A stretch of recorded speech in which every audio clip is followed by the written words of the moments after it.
Krishna. Anusuya Mataji, you can read the shloka. Vasudha Mataji, the synonyms.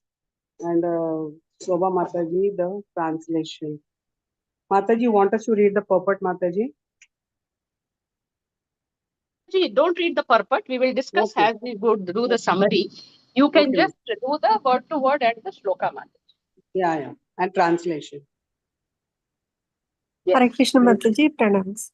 Ata kayam imam vidvan avidya kama karma bihi arabdha iti naivasmin pratibuddho nusajjate. Thank you, Mataji. Hare Krishna. Hare Krishna Mataji, Dandavat Pranam. Synonyms. Atha, therefore, kayam, body, imam, this, vidvan, he who has knowledge, avidya, by nuisance, kama, desires, karma bihi, and by activities, arabdha, created, iti, thus, na, never, eva, certainly, asmin, to this body, pratibuddhaha, one who knows, anusajjate, becomes addicted. Hare Krishna. Thank you very much, Mataji. Hare Krishna, Dandavat Pranam Matajis and Prabhupada's translation by A.C. Bhaktivedanta Prabhupada, Srila Prabhupada ki Jai. Those who are in full knowledge of the bodily concept of life, who know that this life is composed of desires and activities resulting from illusion, do not become addicted to the body. Haribol, Dandavat Pranam Matajis and Prabhupada's. Thank you. Yes. The next verse. Hare Krishna. Meenakshi Mataji, to read the shloka. Archana Sunil Kumar Mataji, the translation, synonyms, and I'll read the translation. Hare Krishna. Hare Krishna Mataji, Dandavat Pranams. Asham Sakta Sharireshmin Abhudotpadite Grihe Apatye Dravine Vapi Kakuryan Mamatam Buddha. Hare Krishna Mataji. Yes. Hare Krishna, pranams Mataji. Synonyms by Srila Prabhupada ki Jai. Asam Shakta, being unattached, Sharire, to the body, Asmin, this, Amona, by such a bodily conception, Utpadide, produced, Grihe, house, Apatye, children, Dravine, wealth, Va, or, Api, also, Ka, who, Kuryat, would do, Mamatam, affinity, Buddha, learned person. Hare Krishna. Hare Krishna. Srimati Shampriya Mataji, you can read the translation. Hare Krishna. Translation by Srila Prabhupada ki Jai. How can a highly learned person who has absolutely no affinity for the bodily conception of life be affected by the bodily conception in regard to house, children, wealth, and similar other bodily protections? Hare Krishna. Pranams. Thank you. Hare Krishna. Next one, Mataji.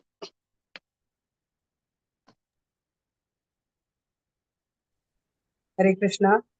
I'll read the shloka. And Barnari Mataji, you read the synonyms, and Padma Mataji, the translation. Hare Krishna. Eka Shuddha Swayam Jyotir Nirguno Sauguna Sarva Govana Vratta Sakshi Niratmatmatmana Paraha. Hare Krishna. Hare Krishna Mataji, Dandavat Pranams. Thank you, Mataji. Eka, one, Shuddha, pure, Swayam, self, Yoti, effulgent, Nirgunaha, without material qualifications, Asav, that, Guna Ashraya, the reservoir of good qualities, Sarvaga, able to go everywhere, Anavritaha, without being covered by matter, Sakshi, witness, Niratma, without another self, Atma Atmanaha, to the body and mind, Paraha, transcendental. Hare Krishna Mataji, thank you Mataji, Dandavat Pranam. Hare Krishna. Translation by Srila Prabhupada ki Jai. The individual soul is one, pure, non-material, and self-effulgent. He is a reservoir of all good qualities, and he is all-pervading. He is without material covering, and he is the witness of all activities. He is completely distinguished from other living entities, and is transcendental to all embodied souls. Thank you, Mataji. Hare Krishna. Dandavat Pranam. Hare Krishna. Yes, we'll come to the fifth verse.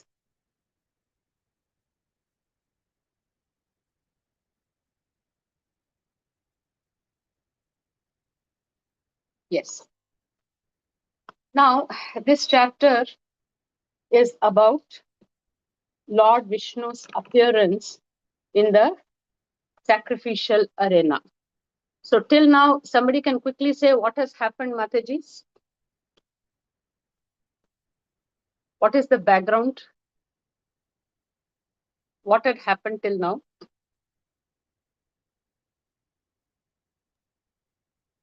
What is this pastime about? Pastime is Krishna about Mataji. Prithu Maharaj Mataji. Prithu Maharaj. What had happened, Mataji? What was Prithu Maharaj doing?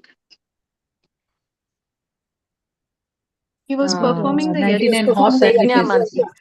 Sacrifice, Ashwamedha Yajna. 99 horse sacrifices was done. Yes. And then what was the issue with Indra? God did appeared accompanying with Indra. Why? What was happening with Indra? Indra got uneasy, Mataji. Jealousy. Attack with him. Yes. So, How so many he sacrifices did Prithu Maharaj want to do actually? 100. 100. 100. So what did Indra do? Indra He stole the tried to horse. disturb He tried him to because he stop was jealous. Mataji. Sacrificial horse. He Execution of want the him to 100th Stole the horse. sacrifice. Mataji. want him to do 100. Yes. To forgive him, he appeared there with Okay. in front of He is Prithu Maharaj. scared. The Indra is very scared that Ashwamedha sacrifice 100 thing will go to Prithu Maharaj Mataji. So he has come in a disguise to stop the yajna. Yeah. And then who saw that he was taking away the horse? Who saw that, Prithu Maharaj's son. His Yes. son Mataji. Yes. Indra discovered. disguised himself as a sannyasi, and then he was taking away. And then the two devatas, who the Ashwini Kumaras, I think they tell that son that is Indra, not any sannyasi taking away, And then he tries to stop. And of course, Prithu Maharaj gets angry and he wants to punish. At that time, in the sacrificial arena, Vishnu appears.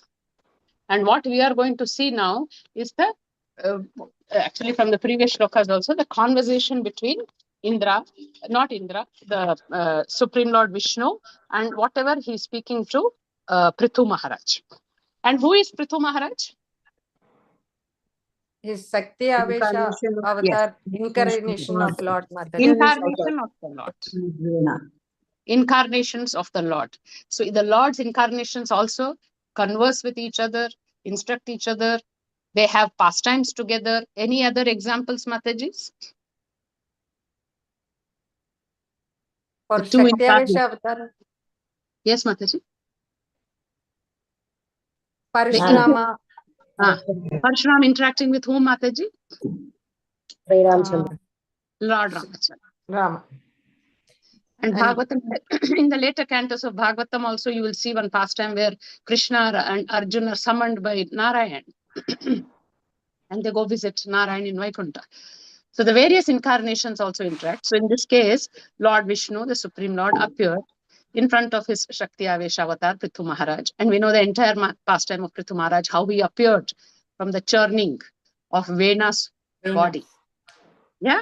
So we know that pastime. And after coming here, that actually Prithu Maharaj is an incarnation of the Lord.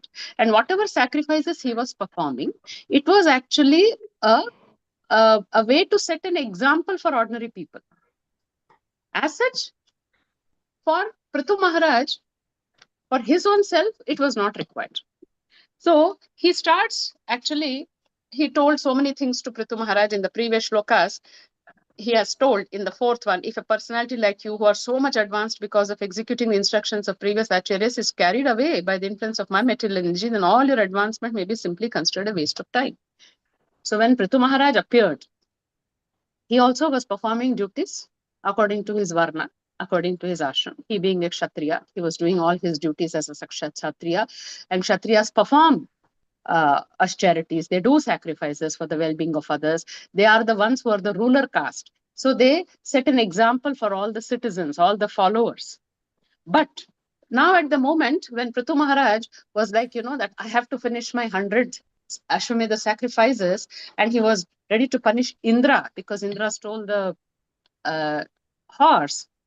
Lord Vishnu is saying that this is nothing but Maya. It's all right if you perform 99 sacrifices. It's not necessary that you have to complete 100 sacrifices. Because Indra is feeling threatened. And Lord's incarnations, Lord himself or any of his incarnations, are not supposed to behave in such a manner that will induce the jivas to do some sinful activity. Why did Mahaprabhu take sannyasa? Why did Mahaprabhu take sannyasa order at a very young age of 24? This to set an example so that people can follow him. So So that people can There was follow one more Mataji. reason, Being one an more ordinary very person. important reason. Yes, Mataji. Set an example is fine. And why? Mataji, maybe I'll Huh. try. He Go did ahead. that so that the people will take him seriously. Yes. It so happened, Mataji, that some of his disciples, when he chastised, Mahaprabhu chastised them, they started verbally attacking him. They were offensive towards him. And Lord felt that I have come to shower mercy on them, to uplift them. But if they offend me, they will degrade themselves. They will be doing the biggest sin, they will degrade themselves, and that is not the purpose for which I have come. At least they have respect for sannyasi. So to save Yes, the Mataji. jivas from committing any offense towards him, he took the sannyasa order. And the sannyasi's word will be taken seriously during those times. At least the sannyasi's words will be followed by people. So he said, people will take whatever he says seriously. And first and foremost, they will stop offending me, criticizing me, blaspheming me. Because that will be a big sin for the jivasmas if they offend the Supreme Lord or they blaspheme the teachings of the Supreme Lord. The same way, Vishnu wanted to tell the same thing to Prithu Maharaj, that you acting in such a way that will threaten or make the jivas insecure is not right. That is not the purpose for which you are here. So you have to give up this, the mentality that I have to finish that 100 Ashwamedha sacrifice also. Now coming to the fifth shloka, those who are in full knowledge of the bodily conception of life, who know that this body is composed of nescience, desires, and activities resulting from illusion, do not become addicted to the body. So here, what does Vishnu say here? In the previous shloka, he said, whoever has good intellect, sudhiyaha, whoever has good intellect, first of all, don't accept themselves as the body. This is the very basis of the scriptures. Bhagavad Gita, 2nd chapter itself speaks about the difference between matter and spirit, body and soul. When do we get into nescience or ignorance? When we identify with the body. And Prabhupada has explained in the purport, being a creation of nescience, the body has two types of activities. So when one identifies with the body and is in the bodily conception, when we think that sense gratification will help us, we are in illusion. Bodily concept, bodily identification will pull us towards sense gratification. The gross body has got, which is made up of 5 gross elements, has got the 5 senses. The gross senses, knowledge acquiring senses, working senses, they're all there. The working senses are there in the subtle body, but the knowledge acquiring senses are there in this gross body. They are the doors which open up to this material life, to this material world. And then these senses attract us to so many things in this material world. And that itself is illusion. That is illusion. And then the another kind of illusion is to think that we will become happy by satisfying the desires that arise from illusory body or by attaining elevation to higher planetary systems. So the stress here is that people perform various types of Vedic rituals. What is the purpose of performing Vedic rituals, Matajis? We know that rituals are a part of Varnashrama Dharma. But ultimately, what is the purpose of performing these rituals? See, Vedas, Bhagavad Gita has spoken about Vedas also. And it is like, the Traigunya Vishaya Veda Nistraigunya Bhavarjuna Nidvandvo Nitya Sattvasto Niroyoga Kshema Atmavan. Vedas mainly deal with the subject of the three modes of material nature, but you have to rise above that. Now, the question is, as per the Varna Dharma and Ashrama Dharma, there are certain sacrifices to be performed. But what is the purpose of performing these sacrifices? Yes, Mataji. What is the purpose? Or rather, what should be the purpose of performing this sacrifice? Hare Krishna Mataji, it should be Samsiddhir Haritoshanam. Yes, Samsiddhir Haritoshanam. But is everybody who is performing a sacrifice doing only for that? Though ultimately the sacrifice has to please Lord Vishnu, then only the result of the sacrifice will be there. But ultimately, do they do only for the pleasing of Supreme Lord? No, Mataji, they do for No, Mataji. For sense gratification. Yes. So, Prithu Maharaj was performing a sacrifice which was meant for setting an example for ordinary people. But for his own personal self, there was no need of any sacrificial performances. In the bodily concept, when one identifies, then the problem starts. That I have to do this many sacrifices. By doing this many sacrifices, I can purify my sins, or I can get whatever material benefits I desire so, or I will get the name and fame. So one who doesn't identify with the body will not be under illusion. But person who identifies with the bodily concept will always be under illusion. So one type of bodily concept will be that sense gratification will help me. And the second one is that I will become happy when I satisfy all my desires. Is it true? Will we be satisfied and happy if we fulfill all our desires? Is it It's true, temporary, Mataji. It's temporary. It is temporary. So the rituals, what are mentioned in Vedas, they are part of Karma Kanda. They are meant for people who are now, to a larger extent, under the influence of Trigunas. See, one thing about doing Vedic sacrifices, which are part of the rules and regulations of Varna and Ashrama Dharma, is meant for our purification. The other part, where one does sacrifices to fulfill material desires, is for persons whose conscious level or their knowledge level is still not come to a point where they feel that any amount of our desires being fulfilled will not give us satisfaction and they are temporary. So men of lesser intelligence will be attracted to this flowery language of Vedas and they will be interested in the Karma Kanda aspect. But if they follow the Vedic procedures and perform the sacrifices, they will be at least purification. They wouldn't do something which will result in a sinful act. So that is the benefit. Follow the Vedas, do any activity or any sacrifice or austerity to get any material gains. But it is that after a point, all these sacrifices are meant to purify us and not bind us. I do this sacrifice, I get this result. I do that sacrifice, I get this result. It should not be binding. After a point, it has to elevate us. And if it is not, then the whole purpose of Vedas will be like, not achieved. It is like, okay, you have studied a part of the Vedas or whichever portion is you are interested in, you are performing those activities, but it will not help you to liberate yourself from this material existence. But the ultimate purpose of Vedas, Krishna has mentioned in 15.15 verse. What is it, Mataji?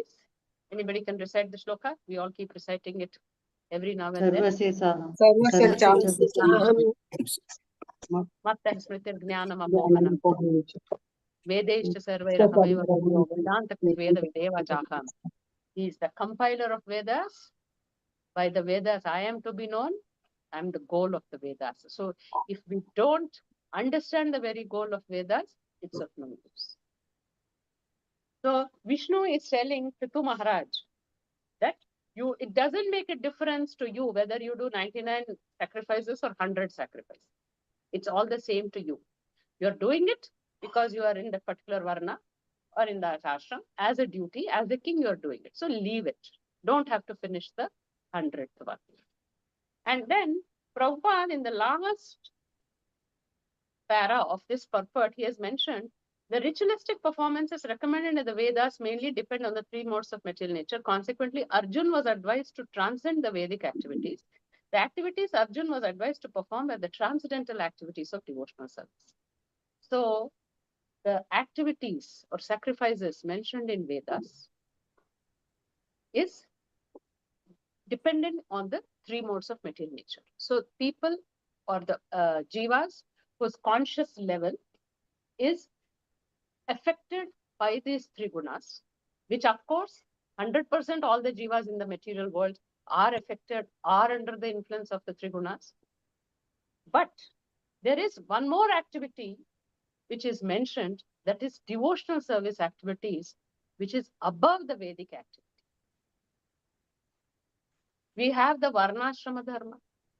And above that, what is the dharma we have, Mataji? Anybody can tell? Krishna has recommended Varnashrama Dharma. What is the dharma above the Varnashrama? Hare Krishna Mataji, Bhagavat Dharma. Bhagavata Dharma. It is also called Jaiva Dharma. It is also called Vaishnava Dharma. So, eternal occupation, eternal duty, eternal activity of the jiva, Sanatana Dharma. And what is it? And what is it, Matajis? We all know it. Yes, anybody? What is our eternal occupation? Sanatan Dharma, that is towards the soul, Prabhu. Mataji. Duties towards the soul, upliftment of the soul. Mataji, we are the souls. We are the eternal servants of To serve the Lord. That's it. To serve the Lord. To serve the Lord. Yes. Yes. To We satisfy are Lord. the eternal servitors of the Lord. We have to serve the Lord. That is Sanatana Dharma. That is Jaiva Dharma. That is Vaishnava Dharma. That is Nitya Dharma. Eternal occupation. So the devotional service activities are those activities which will be transcendental to even the Vedic activities. Transcendental to the activities which are dependent on the three gunas. And devotional service activities help the jiva transcend the three modes. Gunatita, they will directly take you above the three gunas, bring you to the stage of Shuddha Sattva. Now coming to the 6th verse, he is further telling, Vishnu is addressing Prithu Maharaj and saying, how can a highly learned person who has absolutely no affinity for the bodily conception of life be affected by the bodily conception in regard to house, children, wealth, and similar other bodily productions? சொல்லுங்க Saravanan. Yes, Mataji. Somebody's mic is on. சொல்லுங்கப்பா. Mataji, somebody's mic is on. கேக்குதா? Stop and speak. Shobha Mataji, please mute yourself.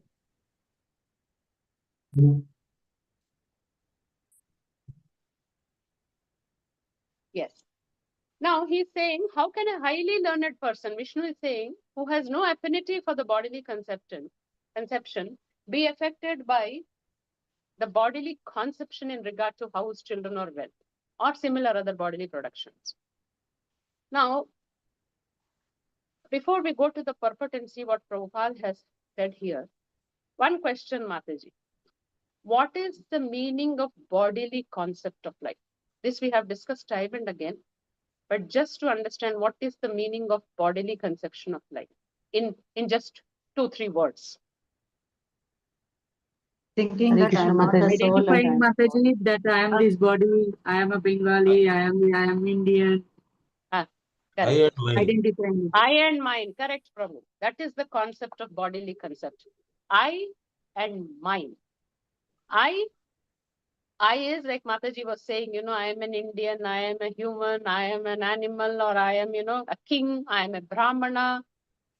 And also, I am in pain. Whenever we say, no, I am in pain, I am angry, I am offended, I am defeated, I am the master, I am the mother, I am the father, I am a friend, I am his enemy, or he is my enemy, I am beautiful, I am courageous, I am weak, I am strong.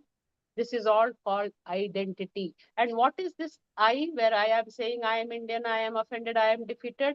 Are you identifying with yourself Bodily or concept. only with your body? Body. Body. And what comes under the category of mine? Mine? My What is family, the my Yes. children, my Relatives. house. Relationship. Relation. Yes. And even my body. I and mine, my body also. My wife, my beauty, my learning, my knowledge, my detachment, my karma, my accomplishments, my dependence. So in mine comes possessiveness. And I comes identity, mine comes possessiveness. And when there is possessiveness, what will be there, Mataji? Attachment. Attachment. Attachment. So wrong identification will lead to possessiveness, which will lead to attachment. And that attachment is the cause of bondage in this material world. So when you see here, Prithu Maharaj was being told by Vishnu that highly learned people, they don't have bodily concept. So then what is the point of being affected by bodily conception in regard to a house or children or wealth? So why are you so affected by the fact that Indra is stopping you from performing the 100th Ashwamedha sacrifice? It shouldn't bother you at all. So Prabhupada in this connection writes in the purport that Vedic ritualistic ceremonies are meant to please the Supreme Lord Vishnu. However, by such activities, one does not actually satisfy the Lord. Why does Prabhupada say this, Mataji? That Vedas, there are ritualistic ceremonies, but Lord is not satisfied. Factually, he is not satisfied. Why, Mataji? Because it's one thing that they want to perform fully for their satisfaction. That is, here in this case, Prithu Maharaj wanted to do 100 sacrifices. Yes. And so it is for satisfying that himself. Lord So doesn't here, want us to get attached to this material world. yes. Mataji, here when we perform Vedic sacrifices, which are specifically the karma kanda activities, are we actually satisfying the Lord? Or are we using Lord for our satisfaction? Using our Lord to satisfaction. satisfy our sense gratifications. A very nice example of this is Mataji. We all go to temples. We all Daily go to Naivedyam Mataji, Devi Prasadam. Yes. So we are using Lord's prasadam for our satisfaction. So Mataji, it is that we go to temple and ISKCON temples, very beautiful decoration. We see very, attractive deities, and people we have seen and we have told so many people also, they start taking selfies with the Lord. They go to Rath Yatra and the Lord Jagannath is on the Rath and they will take one selfie with Jagannath. So what are you trying to do there? What is the person trying to do there? Is he gone there to take the darshan of the Lord, serve the Lord and please the Lord, or he is using the Lord for his own satisfaction? So the sacrifices are also, which are meant for getting material results, are not to satisfy the Lord. In the process, we want to satisfy our own senses. So Jivatma, after a point in this material world, wants to use the Lord for satisfying himself. Or rather, from the beginning itself, it wants to use the Lord for satisfying itself. But Lord being all merciful, Prabhupada writes that materialists who are especially interested in sense gratification are given permission or license to enjoy sense gratification by executing Vedic ritualistic ceremonies. So the Lord knows the jiva in this material world wants enjoyment, wants to enjoy separately from the Lord, wants to please himself, wants to fulfill all the whatever desires it has. So the Lord being merciful, he has allowed them, permitted them to, or rather given them a license to enjoy in this material world by performing Vedic ritualistic ceremonies.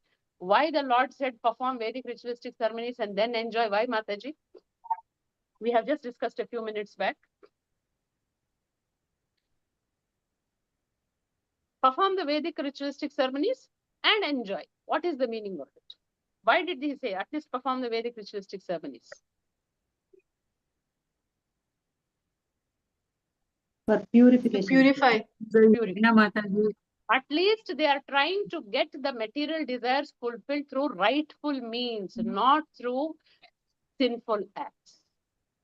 So by following Vedas and the rituals or the procedures mentioned, at least they are following the rules and regulations. So they will not end up doing sinful actions in the process of fulfilling their desires or getting sense gratification. Like Krishna himself has said in Bhagavad Gita that I am sex life, which is not contrary to Vedas. If anybody has desire for enjoyment, for kama tripti, then Vedas has prescribed that he has to enter into grahasthashram and indulge in all these sense gratificatory activities in the regulated way. Because not every jiva is in that conscious that he can be a brahmachari or he can just be, go ahead to become a sannyasi. So for such people who have desires, Vedas have provided, or there is a provision in that where they can fulfill their desires in a regulated way. So at least it is better to fulfill your material desires following the rules and regulations, because no sin will incur. And later, after a point when the desires are fulfilled, the jiva will give up on them. Or rather, he is so satisfied that now he doesn't want to indulge anymore in it. So this is the pravritti marga. You enjoy and then you start giving up all that and raise yourself, elevate yourself. So that is why the Vedic ritualistic ceremonies are prescribed to live a regulated life. So Prabhupada has explained that the Vedic performances are based on the three modes of material nature. Those who are elevated above the material condition are not at all interested in such Vedic performances. Rather, they are interested in the higher duties of transcending loving service to the Supreme Personality of Godhead. Such devotional service is called Nistraibunya. It is above the Trigunas. And devotional service to the Lord has nothing to do with the material conception of bodily comfort. So, devotional service is an activity. Devotional service is the eternal activity, and it has got nothing to do with the body concept. Any person born in any varna, being in any ashram, in fact, for that matter, we have seen Gajendra being in elephant body itself. He could remember his past life and he chanted the prayers. So body has got nothing to do in Jiva's eternal occupation, serving the Lord.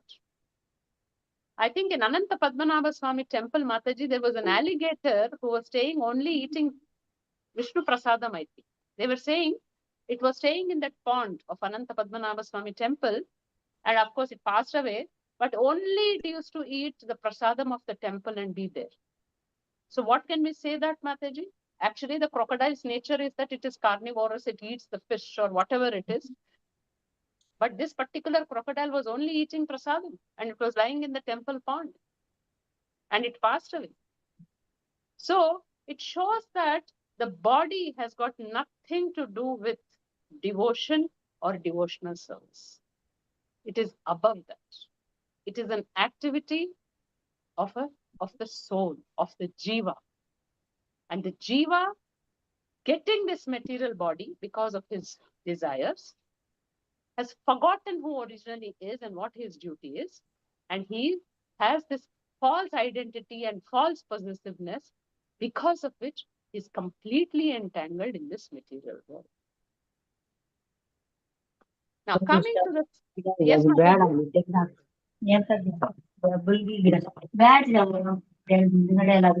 Mataji, somebody's mic is on. Divya Desai Mataji, please mute yourself. Divya Shilpa Desai Mataji, I think you should mute everybody, Mataji. Okay. I don't know whether I can mute it or whoever. I think Narayani Mataji switched on thing, no? Shilpa Mataji is the host, Mataji. She can mute. Then Shilpa, please do it. if you can make me the I'll take care.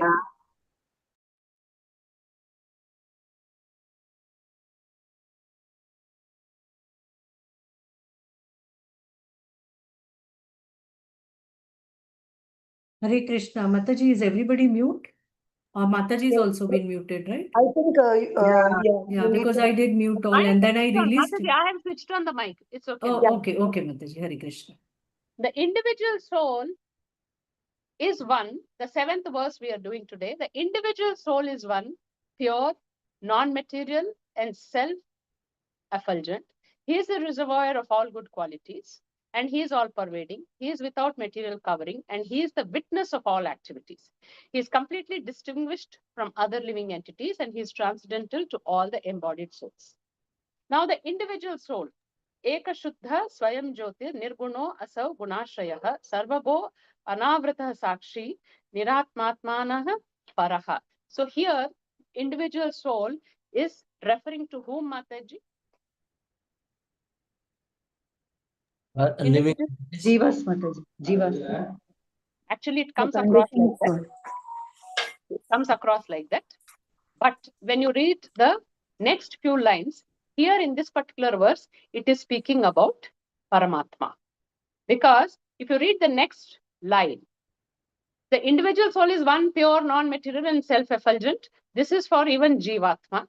He is the reservoir of all good qualities, and he is all-pervading. So is the individual soul all-pervading? No, Mataji. No, Mataji. The Paramatma who is all-pervading. It's Paramatma who is all-pervading. And he is without material covering. But the Jivatma can have material covering, isn't it? Yes, Mataji. And he is the witness of all activities. So who is the witness of all activities? Are we the Super soul. Yeah. Super soul. Yes. Super soul, Mataji.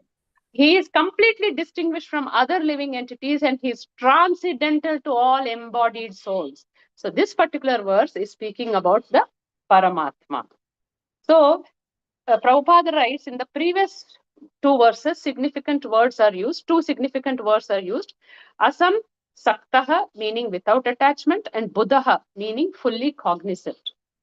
And he says, by full cognizance, it is meant that one should know about his own constitutional position as well as the position of the Supreme Personality of Godhead. Now, okay, then coming to this, according to Srila Vishwanath Chakravarti Thakur, in this verse, Lord Vishnu is describing himself or the Paramatma. The Paramatma is always distinguished from the embodied soul as well as the material world. Para, because Para means he is above, beyond everything that is material. And the Lord is the one, whereas the conditioned souls embodied within the material world exist in varieties of forms. The Lord always has one form. Mataji, if you remember Bhagavad Gita, can anybody open Bhagavad Gita, 4th chapter, and just read out the shloka and translation where Krishna is telling Arjun that you and I have taken many, many births, but you have forgotten and I remember. Which words? Does anybody remember?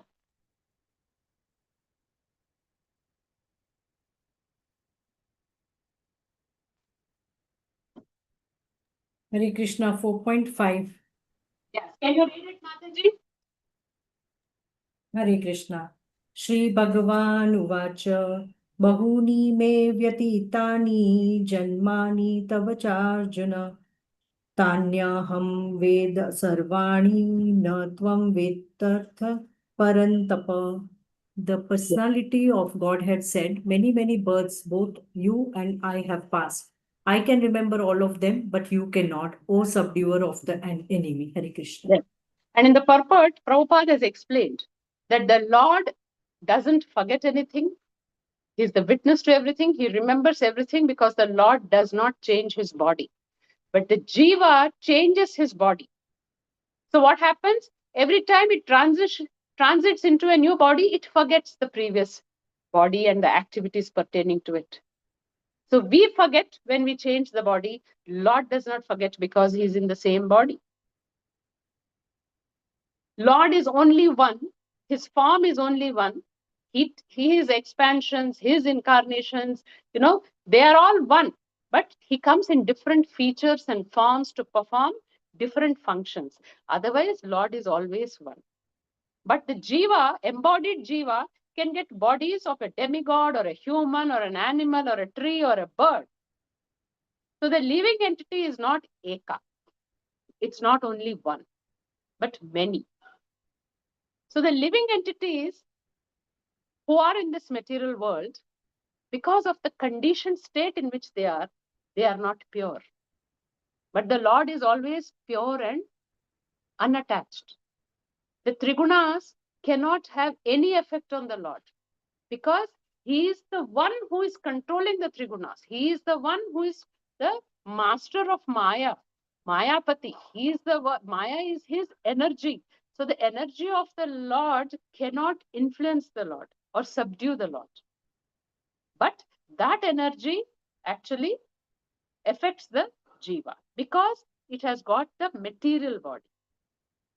And the Jivas are not self-effulgent, but the Lord is self-effulgent. The Jivas, Prabhupada has written here, the living entities, they're contaminated the modes of material nature, are called Sagun.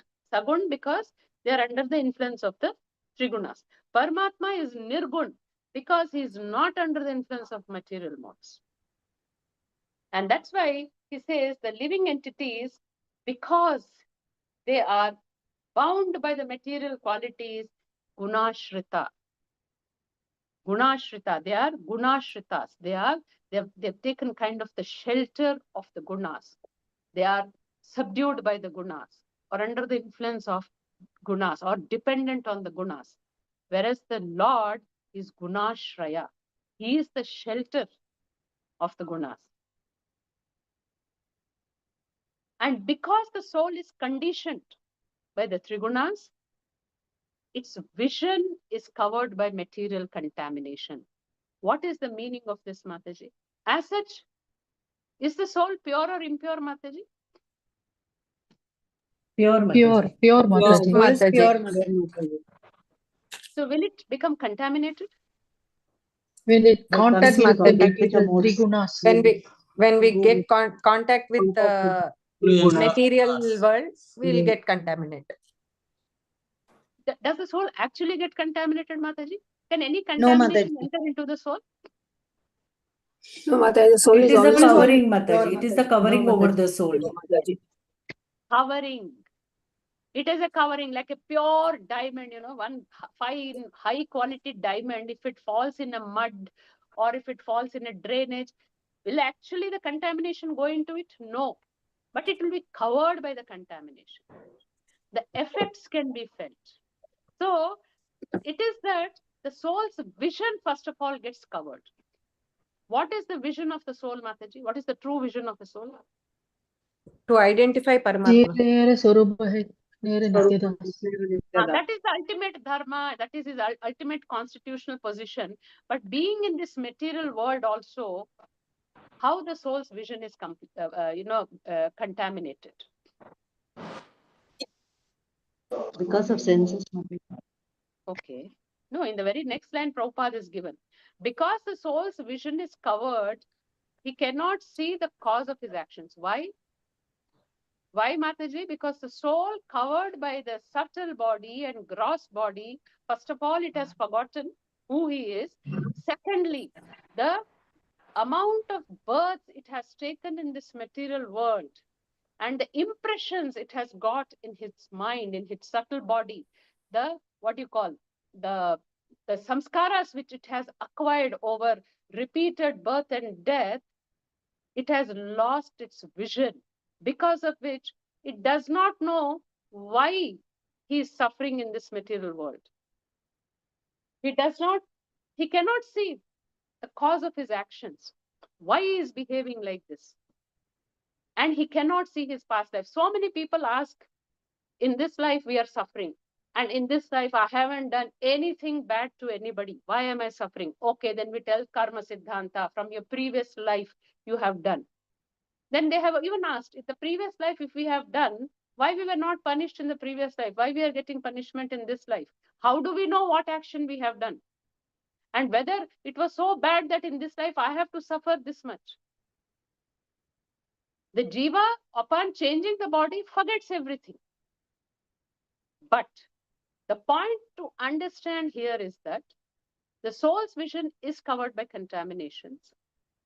But what is the way to awaken the true vision of the soul?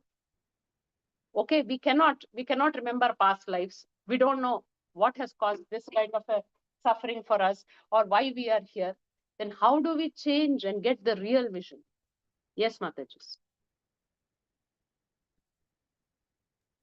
Mataji, by changing our karma, by serving the Lord and engaging in loving devotional service.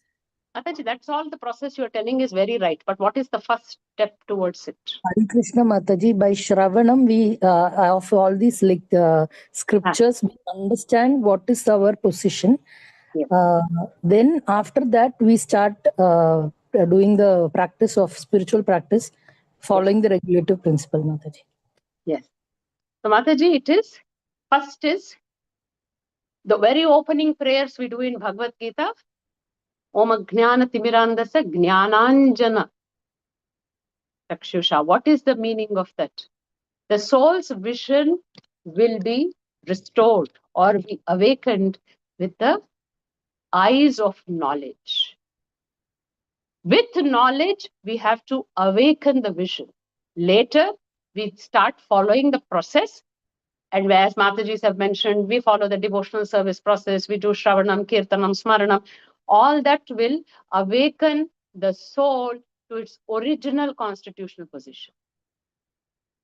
So first, to get the right vision, we have to develop the knowledge from the scriptures. Because from material point of view, we cannot understand all this. Karma theory is not something material. For that, you need eyes of knowledge. And when we do that, we can overcome we can come out of the contaminations. All the anarthas can be removed. Actually, the soul is pure. Even in the body, 13th chapter says, the soul is lying somewhere, not even touching a particle of our body.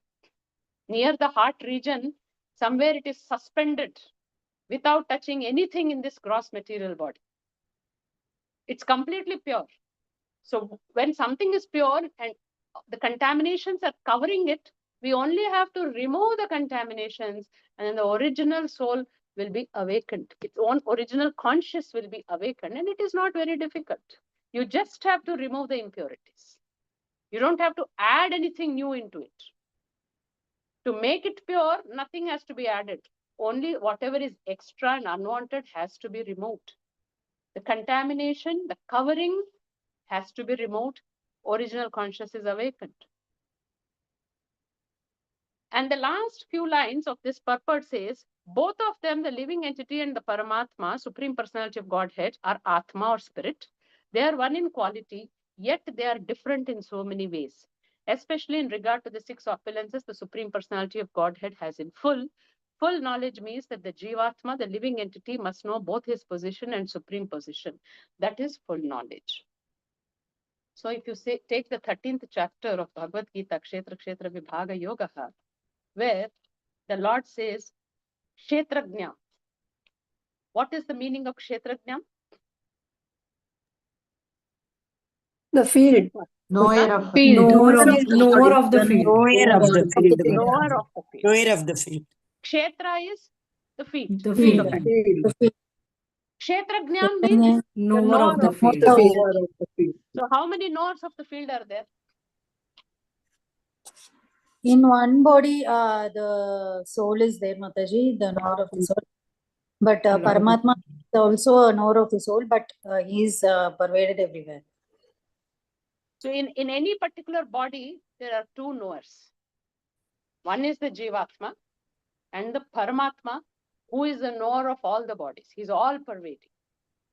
So both of them are the knowers. The Jiva is also a knower, but Jiva is restricted, he's limited. He is the knower of his own body. But also, this part is fine. The second part, what Prabhupada mentions, Jiva to be in full knowledge, he has to know his position as well as the Lord's position. For the Jiva, knowing about himself is not complete knowledge. Knowing is his position in relation to the Supreme Lord is full knowledge. We all know about ourselves, and we don't, when very easily we can sit and glorify ourselves also. I am like this, I am like that, I have done this, I have done that. But that is simple, incomplete knowledge. You yourself don't know about yourself because you are not this body. You are the soul. And as a soul, what is your position? We are the eternal servitors of the Lord. That is full knowledge. So the point of telling all this is that the Supreme Lord is above all the embodied beings. He is the one who is full in knowledge. The Jiva is a part and parcel of the Supreme Lord. It is also qualitatively one with the Lord. Quantitatively, it is not one. And the Jiva in this material world is bound because of his bodily concept and body identification. And of course, why Vishnu spoke about this is when he comes to the next shloka, which you will see tomorrow, where he will say that although the Supreme Lord Paramatma is in this material world, he is never affected by the three modes. And that is why he is telling Prithu Maharaj not to behave in that manner. So we have finished whatever shlokas are told to us, but I would just like to go back just for 5 minutes and speak from the 5th verse, that we have seen that the bodily conception of life is because of ignorance, and the desires and activities which are because of our bodily conception, we are in illusion. We are kind of attached to this body. So Mataji, my question here is, how do we detach ourselves from the bodily concept? By chanting and hearing, and by glorifying the Lord, and associating. Mataji, how many years have you been chanting? It's been a few years, Mataji. Yeah. So Mataji, you have come out of the bodily concept? No, Mataji. No. Okay. Not Why, yet. Mataji? Not yet. So, but that detachment, it comes over a means like we don't know when it comes, but it comes gradually when we do. Okay. So that's how I understand. So it may take even life also. Okay. Yes. Anybody else? How do we get out of the bodily concept? Mataji, Yes, we may not come out of the bodily concept, but we just have to have Krishna in the center of our life for all activities that we do, and we have to engage all our senses in his service. Yes. Hare Krishna Mataji, by completely surrendering to Lord, we actually understand that we are subordinate to him. So by that we can understand Mataji. Hare Krishna. Okay. Yes. Yes. Anybody else? By remembering the Lord. Mother, time to time we have to. Hare Krishna, Mataji. Time to time we have to remind us. Just Mataji, a that we are not simple the thing. body, we are the soul. Somebody is trying to say something. Remind what, Mataji? Remind ourselves what? Shravanam, Yeah, we said Kirtanam, from Vishnu time to Smaranam. from time to time we have to remind ourselves that we are not the body, we are the soul. Yeah. Okay. We have to We have keep to in keep mind. reminding. Okay. Then. Hare Krishna Mataji. Yeah. Mataji, in our daily life, we must have a keen observation. Yes. What is going on? Yes. So how we have to judge it? whether I am in materialistic body level or in spiritual level. If we have the keen observation in our mind, then mind will act on the intelligence. It will educate us to act in that way. Yes. So I feel that we must have a very, very keen observation of our all activities. All our activities and all our thoughts. Yes, because thoughts will be the basis of action. And then if we want to do the right action, then we have to have the proper discretion to judge what is it happening outside actually. Yes, I do agree. Thank you, Mataji. Hare Krishna. Yes. Yes, Mataji, somebody else was trying to say something. Mataji, and also we should have the conception that I'm not the doer, it's only the Lord is doing, like in whatever things we do, right? So when we feel that I'm the doer, then it causes a burden on us. But when we put it over the Lord, we think that, okay, the Lord has made me to do this thing. So that's why I did, and I succeeded. Today your maid turned up late and you shouted at her. Did the Lord ask you to do it? No, Mataji, I'm not saying in that ways. I'm saying only in the thing which we get success, right? So we should not take it in our own conception that, okay, I only did, so I'm the doer. So that should not be that. That's mentality in any activity you are saying. But Mataji, we also have an independence. No, Lord has also given us some choices to act. So how will we choose to act? Doership mentality you don't have. You don't think I am doing and that is why I'm getting the result, and all that is fine, Mataji. But there are day-to-day activities where we are given the choice that we have to choose to act. So whether we are doing it in an appropriate way or inappropriate way, how will we understand? By following the instructions of the Shastras and the spiritual master. Yes. Mataji, by Smaranam, then by Mananam, by thinking over whatever we learned in the Shastras, and then seeing how it can be practically applied in our life. Yes. So Mataji, the two levels at which we can think and apply is day-to-day interactions, day-to-day activities we do, day-to-day interactions with people who are around us. We have certain people with whom we daily deal with. So in that, what is the best course of action? Sometimes there are people around us who act that may not be very favorable to us or not to our liking. Then how do we respond? That is our choice. So in that point, if you can apply this, whether we are identifying with the body and we are in ego, we are acting out of an ego, or are we using our knowledge and not reacting inappropriately, we can think about it before we act. Somebody says something inappropriate, our instant our mentality will be to instantly react. So if we can just control that, then, and we at that point think we are not these bodies. So let me see in what best way I can respond to it. Then it is like you will slowly start coming to a much higher level of understanding, and your responses also will be in such a manner that the other person, if possible, can also change with it. And then the second level is, Mataji, when our prarabdha karmas we are experiencing them. Some are very good experiences, some are unpleasant experiences. At that point, how we are supposed to deal with it. Anything unpleasant happens, we have to simply say, it is my past karma. Anything good happens, what do we say? It is the mercy of the Lord. And in this way, you don't identify yourself as the doer of anything.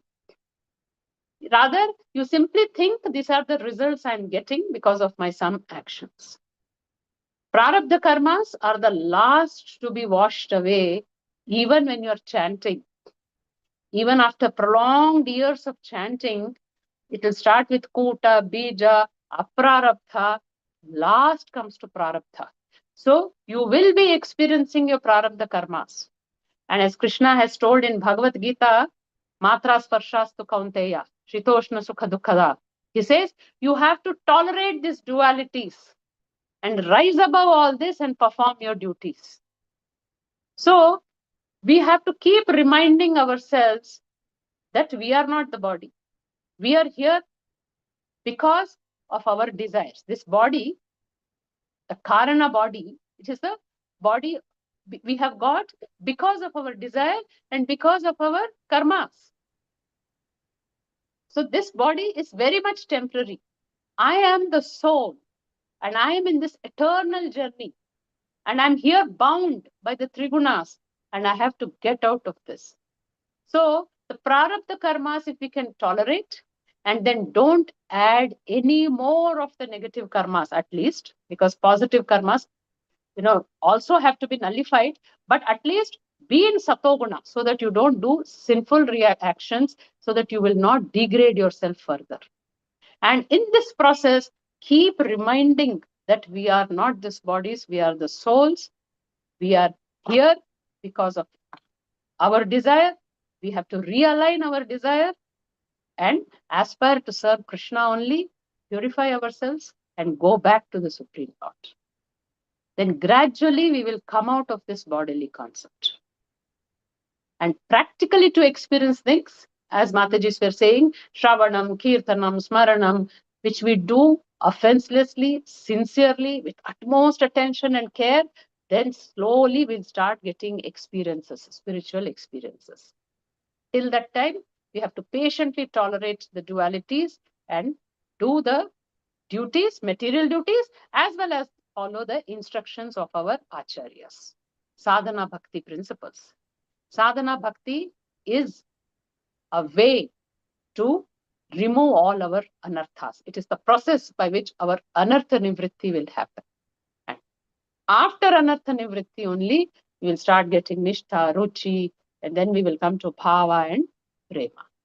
It's a very, very gradual process. So sadhana bhakti is very important to come to the state of anartha nivritti. Yes, Mataji, somebody's mic is on. Yes, we can stop here. It's 10:40. If anybody has any questions, otherwise we can conclude, Mataji. And sorry, today my laptop did not work, so I had to do without a video only. Yes, Mataji. Hare Krishna, Mataji.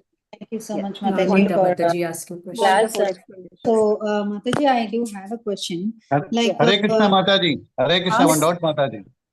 Yes, Prabhu. Subbarao Prabhu, will you please raise your hand? Anita Mataji is asking question. After that, you can ask, Prabhu. Hare Krishna. Thank you, Mataji. Hare Krishna, Mataji. Thank you so much, Mataji, for very nice detailed class. So I have a question. Like we know that the soul is not contaminated, but I do have a question. Like the one which is discussed in Canto 5, I hope, by Rishabhadev. So there they say that the water, when it is heated in the pot, when the pot is heated, the water is also heated, right? So that then how the soul which is binded within this body is not getting contaminated? I have this question, Mataji. So can you please explain on this? Mataji, it is the soul not being contaminated because soul is a spirit part. It has got nothing material in it. And if you say the soul is contaminated, in a sense, covered or contaminated means Mataji, it is getting the experiences.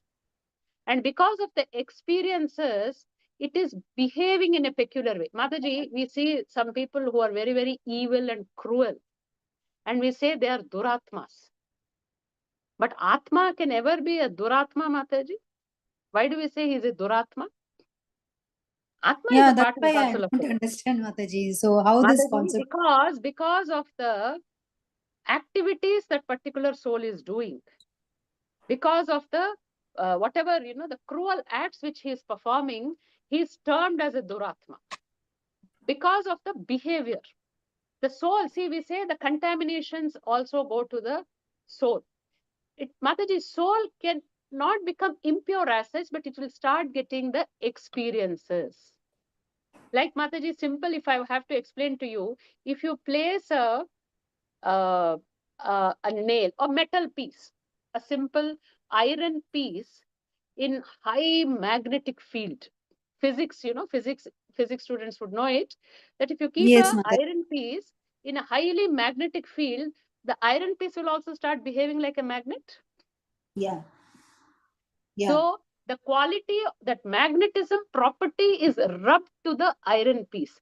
Same way, the karmas we do, the samskaras we possess or we acquire are somewhere rubbed to the soul temporarily, Mataji. After a point, if you remove this iron piece, it will lose its magnetic quality, no, Mataji, because it's not a magnet as such. Okay. The same way the soul, when it is in this embodied body, it will kind of behave in the manner in which this particular impressions or karmas are making it act. It will behave like that. That is why it is called the conditioned state, because it is not the original state. It is acting under some kind of an influence. And when we say the soul is embodied, it has become contaminated because of the actions or the impressions from previous lives. It is just that the soul is behaving like that temporarily, Mataji. Okay, fine, Mataji. So now I hope I understood to a bit. Yeah. And one Mataji, more thing. that is why you see, when we say a person is an evil person, and if you say he's the Ansha of the Lord, he's also part and parcel of the Lord. Does anything negative exist in the Lord, Mataji? No, Mataji. So it's then why is he called the evil because person? of his karma and his desires that they are acting in that way, right? Yes. That's what I And understood. that because he is the soul inside this body, and he is performing this manner that makes the soul look like he's such a bad soul. He's such an evil soul. We say evil soul. It's like, because of the actions he's performing, Mataji, as such, the soul is not evil, Mataji. Okay, Mataji. So, and one more thing is then this karma and the desires are binded with the soul, right, Mataji? Means like, okay, Yes. I understand Subtle that. they exist in the subtle body. Yeah, it exists in the subtle body. So then the subtle body is always there with the soul, right? Yes, so consciousness. That is the consciousness that carries the soul. Yeah. So, okay. So it carries the soul from one body to the other. Yes. Consciousness is what, Mataji? Mind, intelligence, and ego. All your karmas and impressions are stored in the mind. So, in that consciousness, the body will take, the soul will take another body, Mataji.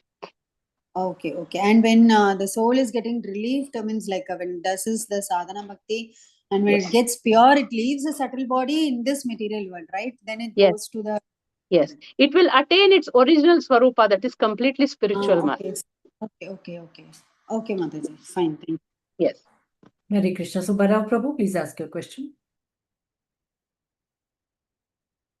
I think Prabhu said Dandavat Pranam. Maybe he was leaving. That's why maybe Mataji. Hare Krishna, Mataji. Oh, Hare Prabhu, you Krishna, are here. Mataji. Okay, Prabhu. Yeah. Mataji, what I say is to think body as illusion every moment is not so easy practically. Yeah. If It you is think real, body is an illusion, body is real, no, Prabhu? It is real but temporary. That should be the way. Then that is the right understanding that body is temporary. Body is illusion, Prabhu. It's very difficult to think every minute, because everywhere, in front of you, within you, you yourself are a body and you're seeing bodies everywhere. To say this is illusion, you have to have a real deep understanding and kind of, a point. You should have come to a certain point where you will see all these bodies as illusion. But you can say this, these bodies are temporary. That is easy for you to remember that, Prabhu. Yes, Mataji. It's like otherwise Jagat Nityam, that sort of one says there. Yes, Brahma Satyam, Jagan Mithyam, but Jagat cannot be Mithya, Prabhu, because Jagat is real. This is a creation of the Lord. It is not that it is not real, Prabhu. It is temporary. It is illusion from the Jiva's existence point of view, Prabhu. But as such, Jagat is not Mithya. Material world is eternally there, Prabhu. Material world is eternally there, but Jiva identifying with the body and being in this material world is Mithya. That is illusion. It need not be here, Prabhu.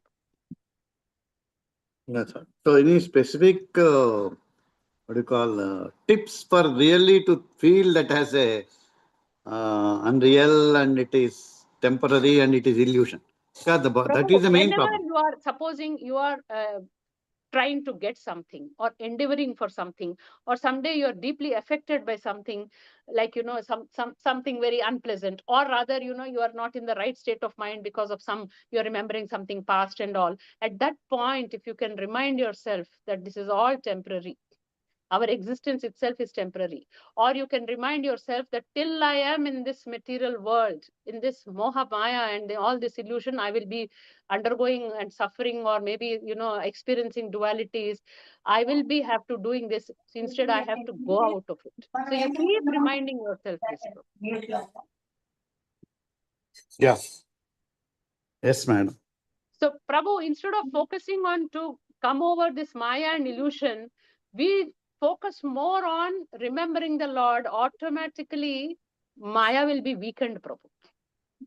So if we strengthen what we have to strengthen, automatically the unwanted things will be weakened.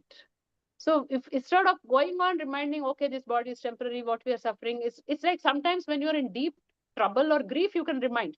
But most of the time, you focus on the chanting of the Lord's name, listening of the glories of the Lord. Automatically, this Mohamaya will become weak. It is the energy of the Lord. And moment you are surrendered to the Lord, his internal potency takes over. Yogamaya takes over, then automatically Mahamaya will become weak. Thank you, Mataji. Nice of you. Hare Krishna. Anybody else have any Mataji, doubt? I have two questions. Can I ask? Yes. Yeah. Mataji, one thing is that does Paramatma have effulgence? Effulgence? Paramatma means the Paramatma in the heart? In the heart, yes. Yes. It has? Yes. Mataji, when you remember the pastime of Lord Vishnu entering into the womb of Uttara, and what did Parikshit Maharaj see? A bright light. And he saw the Supreme Lord, thumb-sized Vishnu, in the womb of his mother. Oh, okay. You Because read that I part, thought, the first yes. canto. Mataji, I know that, but I understood that Supreme Lord Bhagavan entered into the womb. I didn't know that. Yeah. In the Paramatma feature, Mataji, he saw Vishnu. Okay. The Supreme Lord only entered, Mataji. He saw thumb-sized Vishnu, actually. Yes, Mataji. Another question, Mataji, we just now discussed that if for knowing anything, we first have to know, we should have that knowledge. Yes. So Bhakti Yoga, otherwise is said that it is a direct yoga, meaning you don't have to go through Jnana Yoga or any other yoga processes. Correct.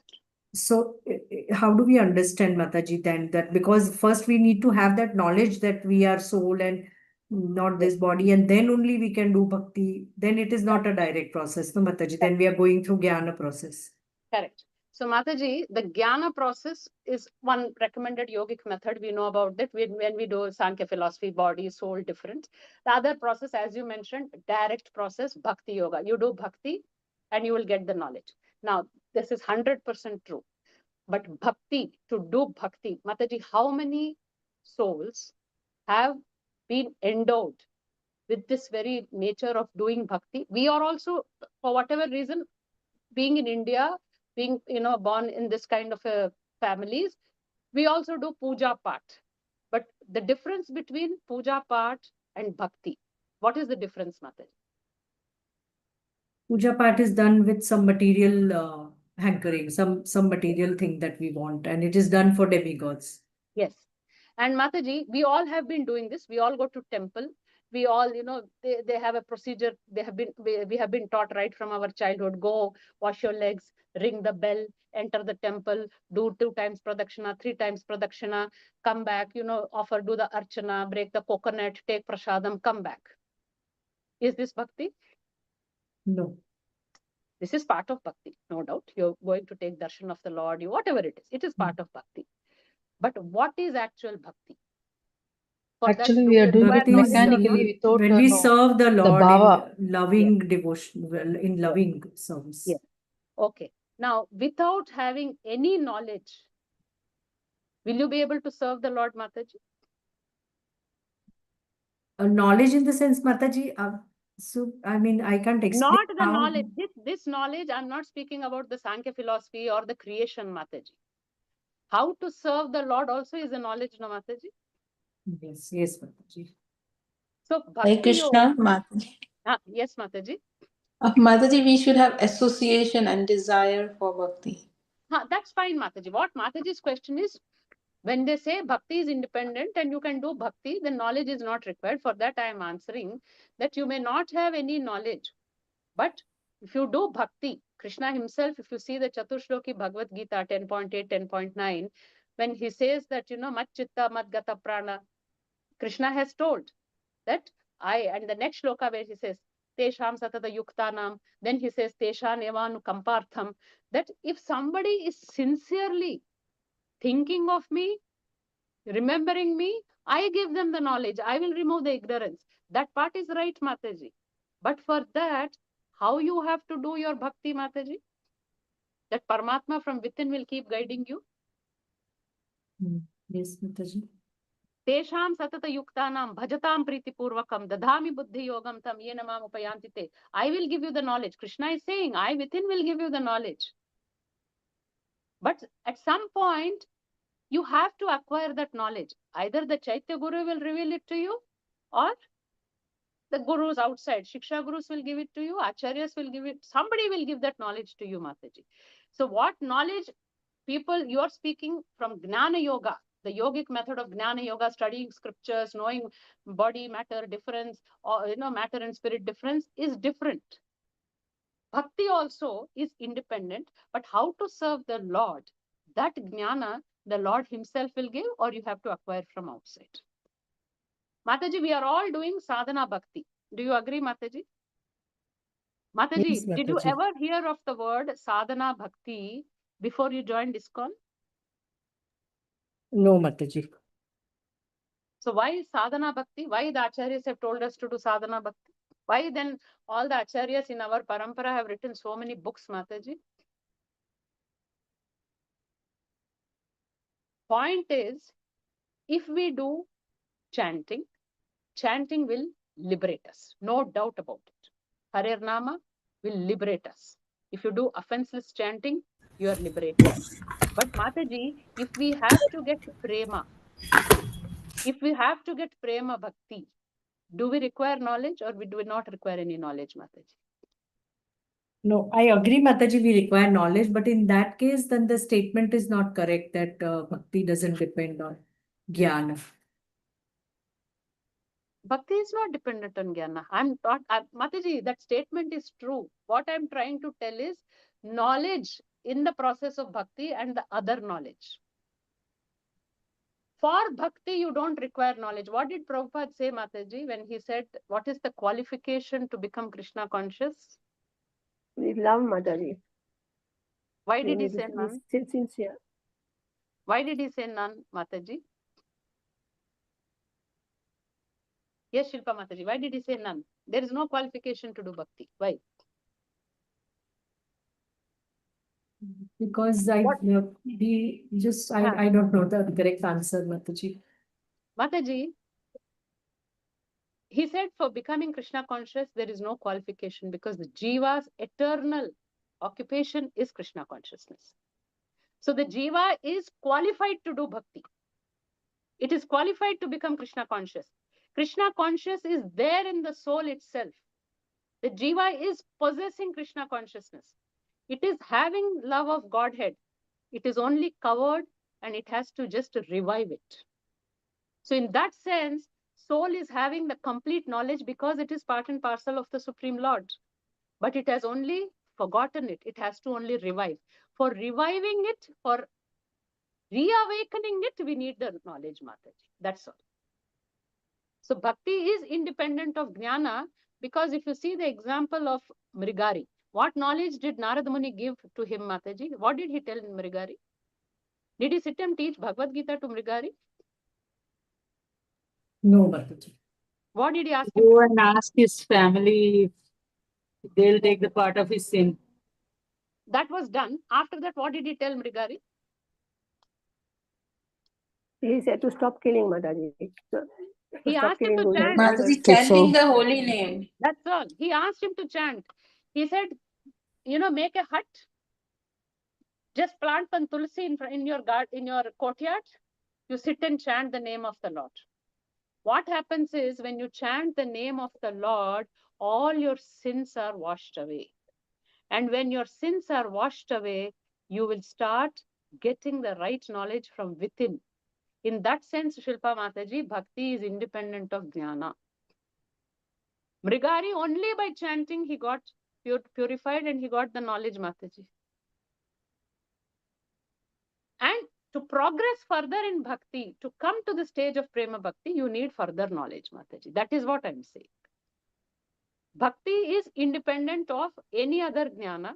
Like the other jnana, you don't have to understand that your body, your soul, you have to study the scriptures. That is not required. If you can chant properly, all the knowledge is within you, it will start revealing itself by the mercy of Paramatma. So that which is revealed by Paramatma is not the Gyan that we are talking about, Gyan Yoga. But Mataji, you will come to realize that you are not the soul, you are the body. The theory, what Sankhya philosophy is trying to teach you, you will experience it when you chant offenselessly, Mataji. You will come to the direct stage of experience when you're doing bhakti. So that is not the Gyan that we're when Paramatma reveals, that is revelation and not knowledge, Gyan, right? Mataji, revelation is nothing but the experiencing the knowledge, no Mataji. Exactly. So is my point, Mataji. So that is, so now I've understood it correctly, Mataji, that when Paramatma reveals, we can't call it Gyan, it is revelation. And when we are what is the definition of revelation? Coming from within. Okay. But when something is revealed to you, don't you get that knowledge of it, Mataji? Yes. So that revelation means you are having direct experience of that knowledge. So Mataji, we are saying we are not the body, we are the soul. But when you come to your awakening of your soul, you will experience like you are the soul and not the body. What happened to Ramana Maharishi? He could come out of his body and see himself, no Mataji? Yes, Mataji. Could he come out? He came out of his body, right, Mataji? He was seeing his body lying separate. Yes, yes, Mataji. So isn't it knowledge, Mataji? He is experiencing the knowledge. Hasn't he got that knowledge now that he is not the body, he is the soul, Mataji? Yes, yes, Mataji. So in revelation also, you are getting knowledge and which you are experiencing also. Now, studying Jnana Yoga means you are studying the books. You have said body and soul, but you are not experiencing you are not experienced that as yet. But if your bhakti is pure and you have come to that point, then you will directly experience that knowledge, Mataji. You will get knowledge through experience. One is have the knowledge and then get the experience. The second in Bhakti Yoga is you will get the experience and you will understand everything. We say, Mataji, two things in our life also. That, some things you acquire knowledge and then you will say, my mother used to tell me, don't keep the finger in the fire, it will burn. This knowledge we give our children, but the child will try out someday and his finger will burn. This is one method. And one direct method is that he doesn't have any knowledge, he will go keep his hand in the fire and he will know that the fire will burn. So by burning his finger, he has got the knowledge, no Mataji, now that his finger is burnt. Yes, Mataji, that is. So bhakti is a process where when you purify yourself, the knowledge will be from within itself, you will start getting the knowledge.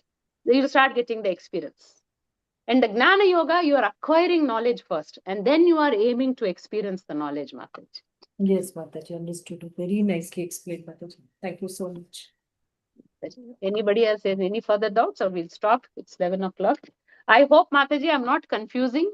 No, Mataji, in fact, it was very nicely explained. Very nicely explained, Mataji. Very detailed explanation, Mataji. Yes, Mataji. Wonderful. Thank you so much, Mataji. Thank you, If any point you're not able to understand, you let me know, Mataji, because nowadays we are reading different books. So, we start speaking from that angle, but we have to understand whether people are able to understand us or not, Mataji.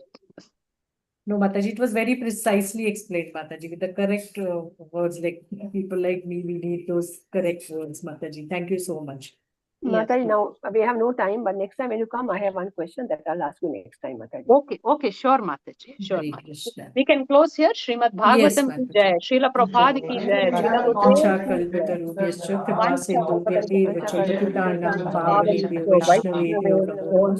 Ananta Koti Vaishnav Vrinda ki jai, Srila Prabhupada ki jai. Hare Krishna, Mataji. Hare Krishna to all devotees. Thank you, Mataji. Can I end the class, Mataji? Yes, Mataji. Hare, can I end the class, Mataji? Yes, please, Hare Mataji. Krishna. I've taken a lot of time. Thank you, Mataji.